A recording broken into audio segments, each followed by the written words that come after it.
पेशावर सदर में federal constabulary headquarters के गेट पर खुदकुश धमाका हुआ। धमाके के बाद फायरिंग की आवाजें भी सुनी गई। खुदकुश हमलावर ने एफसी हेडक्वार्टर्स के गेट पर खुद को उड़ा दिया। इसमें बताया गया है कि आज के दिन एफसी हेडक्वार्टर के अंदर एक परेड होना थी और उस परेड को दर हकीकत निशाना बनाना था, जो आज के दिन तमाम तर तैयारियां उसकी की गई थी। एफसी के 3 एहलकार शहीद जबकि 6 एहलकारों के जख्मी होने की इतलात हैं। वो फिर टीटीओ यानी कि तरीके तालिबान अफगानिस्तान या फिर टीटीपीओ तरीके तालिबान पाकिस्तान, इनका गठजोड़ जो है वो गठजोड़ करके ये पाकिस्तान में मुख्तलिफ किस्म के ऐसे जो खुदकुश हमले जो हैं वो तरतीब दे रहे हैं। पाकिस्तानी एक शर्त पे दुनिया के सबसे अच्छे लोग हैं, एक शर्त पे, इनकी गर्दन पे पैर रखो ऐसे और दबा दो। इनकी गर्दन पे पैर रख के और पैर के ऊपर प्रेशर डाल के रखो। इनसे अच्छे और मेहमान नवाज लोग नहीं है। हाँ, जैसे ही आपने पैर हटाया डसेंगे। अफगानिस्तान अब वो एग्री करते हैं आपके साथ, भारत के खिलाफ अफगानिस्तान की धरती टेररिज्म के लिए यूज नहीं होगी, लेकिन पाकिस्तान के लिए चुप्पी है।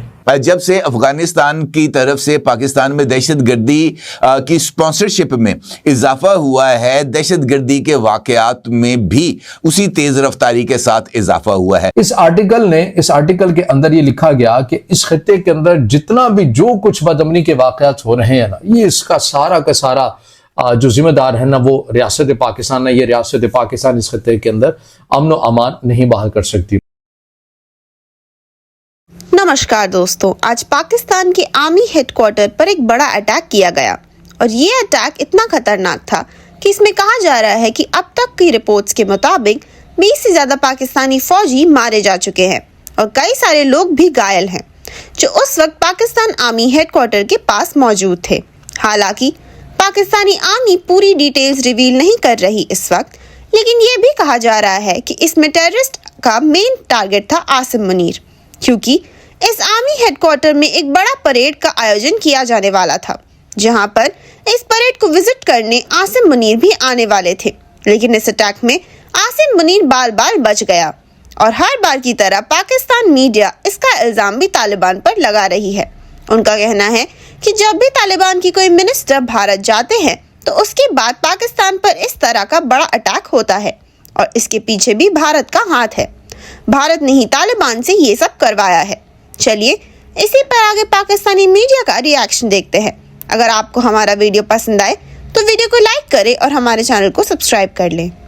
सूबा खैबर पख्तूनख्वा के दारुल हुकूमत पेशावर में दहशतगर्दी का एक अफसोसनाक वाकया पेश आया। 3 खुदकुश हमलावरों की तरफ से एफसी के हेडक्वार्टर में दाखिल होने और तबाही फैलाने की कोशिश की गई, जिसको मौके पर ही पाकिस्तान की सिक्योरिटी फोर्सेस की तरफ से नाकाम बना दिया, जिसके नतीजे में तीनों हमलावर दहशतगर्द मौके पर ही मारे गए। अलबत्ता दहशतगर्दों और एफसी के एहलकारों के दरमियान फायरिंग के तबादले के नतीजे में एफसी के 3 एहलकार शहीद जबकि 6 एहलकारों के जख्मी होने की इतलात हैं। यह वाकया आज अलग सुबह 8 बजे के करीब पेश आया, जब एक खुदकुश हमलावर ने एफसी के जो पेशावर के अंदर कोहाट रोड पर वाकया हेडक्वार्टर है वहां पर दाखिले की कोशिश की और गेट के ऊपर आकर अपने आप को एक जोरदार धमाके से उड़ा दिया, जिसके नतीजे में एकदम वहां पर अफरा तफरी फैल गई और इस अफरा तफरी के से फायदा उठाते हुए दीगर 2 खुदकुश हमला आवर जो हैं वो एफसी हेडक्वार्टर की इमारत में दाखिल हुए, लेकिन वहां पर मौजूद जो दीगर सिक्योरिटी एहलकार जो अपनी मुख्तलिफ ड्यूटीज पर मौजूद थे,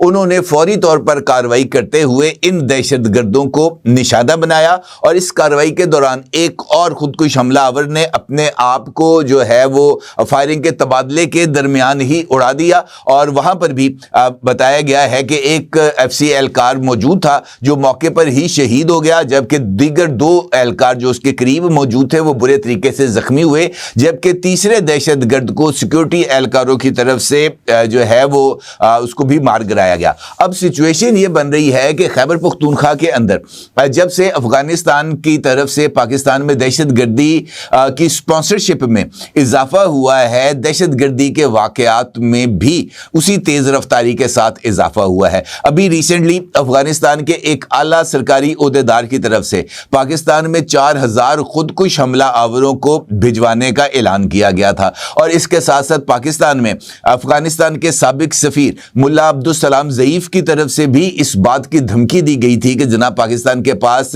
तरबियत याफ्ता फौज है, पाकिस्तान के पास फाइटर जेट्स हैं, पाकिस्तान के पास मिसाइल हैं, लेकिन हमारे पास भी ऐसा हथियार है जिसको जब भी हम चाहें पाकिस्तान के खिलाफ इस्तेमाल कर सकते हैं। तो इसका मतलब यह है कि पाकिस्तान में जो अफगानिस्तान से आए हुए दहशतगर्दों के स्लीपर्स सेल हैं उनको एकदम से मुतहर्रिक कर दिया गया है। और ये मामला इस वजह से भी अहमियत का हामिल है कि हालिया दिनों में पाकिस्तान के जो कबायली इलाका जात हैं वहां पर जो कार्रवाइयां की जा रही हैं सिक्योरिटी फोर्सेस की तरफ से, उसके बाद से इन कार्रवाइयों में इजाफा हुआ है। अफगानिस्तान की गवर्नमेंट, अफगानिस्तान के लोग वो भूले नहीं हैं चीजों को, और भूले नहीं हैं तो उन्होंने क्या बोल दिया, नाउ जब आपने रोड हमारे कंट्री में बनाया है, हम रोड आपके कंट्री तक इसको जोड़ना चाहते हैं।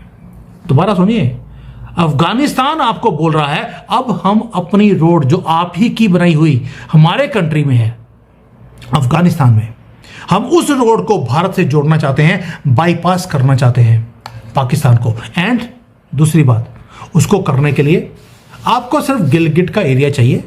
We stand with you. भाई मैं हमेशा बोलता हूं पीओके लेने में आपको कोई इंटरेस्ट नहीं है, वो 30 किलोमीटर बाई 100 किलोमीटर का एरिया है, छोड़ दीजिए। लेकिन जो 99% एरिया है वो है गिलगिट बल्तिस्तान का, आपको वो चाहिए, जिसको आपने लद्दाख के साथ ऑलरेडी जोड़ा हुआ है आपके मैप के अंदर। मैंने पिछले वीडियो में भी बताया था, your concentration is on Gilgit and Afghanistan is now proving to be your real friend. उन्होंने बोलना शुरू कर दिया, वी स्टैंड विद यू। दोस्तों, इसकी स्ट्रेटेजिक इंप्लीकेशंस है। ये जो रिलेशनशिप आपका बनता जा रहा है, Pakistan is terrified for a reason. पहली बात, अफगानिस्तान अब वो एग्री करते हैं आपके साथ कि वो आपके क्लेम के साथ खड़े हैं। सेकेंडली, उन्होंने क्या बोला, हम अपनी धरती को टेररिज्म के लिए यूज नहीं करने देंगे भारत के खिलाफ। दोबारा, भारत के खिलाफ अफगानिस्तान की धरती टेररिज्म के लिए यूज नहीं होगी, लेकिन पाकिस्तान के लिए चुप्पी है, कुछ नहीं बोल रहे। You want to punish Pakistan, take that territory which is actually our territory. POK के इलाके में आप देखिए, सुनिए, इनकी पोस्ट्स हैं, आपके पास पुरानी पृथ्वी मिसाइल पड़ी हुई हैं कई सारी, ठीक है, नॉन न्यूक्लियर, आपको कुछ करने की जरूरत नहीं है, आप उसके अंदर फिट करिए।